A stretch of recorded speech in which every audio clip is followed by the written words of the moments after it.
ট্যাংরা কাণ্ডে নাবালকের বয়ানে শিউরে ওঠা তথ্য।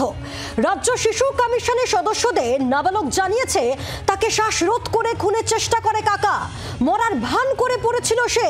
বৃহস্পতিবার নাবালকের বয়ান শুনে শিশু সুরক্ষা কমিশন চাইছে যে হোমে না পাঠিয়ে তাকে কোনো আত্মীয়ের কাছে রাখতে।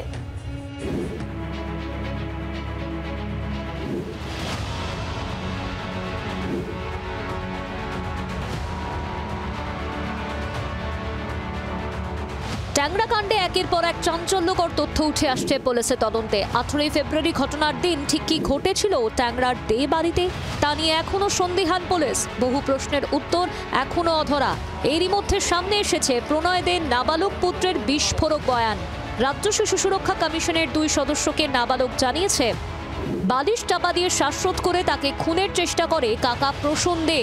শ্বাস আটকে মরার ভান করেছিল সে। দোতলায় পড়েছিল নাবালকের মা সুদেশনা, কাকিমা রমি ও খুড়তুতো বোনের দেহ। নাবালক বয়ানে জানিয়েছে খুনের আগে বাধা দিয়েছিলেন সুদেশনা ও রমি। 2 ভাই প্রণয় ও প্রসূন ছাদে আত্মহত্যা করতে গিয়েছিলেন। প্রণয় ও প্রসূনের ব্যবসা লাটে উঠেছিল। ঘটনার 2 দিন আগে আত্মহত্যার সিদ্ধান্ত নেন প্রণয় ও প্রসূন। ওর গায়ে খুব জোর ছিল, ওকে খুব রেজিস্ট করেছে এবং ও যেটা বলছে যে ও যেহেতু যোগব্যায়াম করতো অনেকক্ষণ নিঃশ্বাস ধরে রাখতে পারতো, তো কাকা ওর মুখের উপরে বালিশ চাপা দিয়ে রেখেছিল যাতে ও মরে যায়।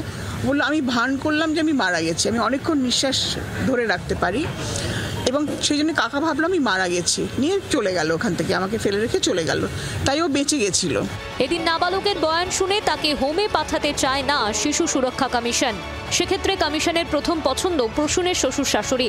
তবে তারাও যদি নাবালকের দায়িত্ব নিতে রাজি না হন সেক্ষেত্রে বাইরের একটি পরিবার পাওয়া গিয়েছে যারা নাবালকের ভরণ পোষণে রাজি বলে দাবি করেছেন শিশু সুরক্ষা কমিশনের 2 সদস্য।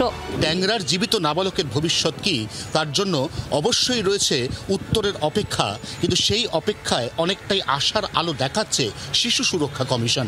জি 24 ঘন্টার জন্য ক্যামেরায় তরুণের সঙ্গে অয়ন, কলকাতা। বাংলার আওয়াজ, বাঙালির আবেগ, জি 24 ঘন্টা।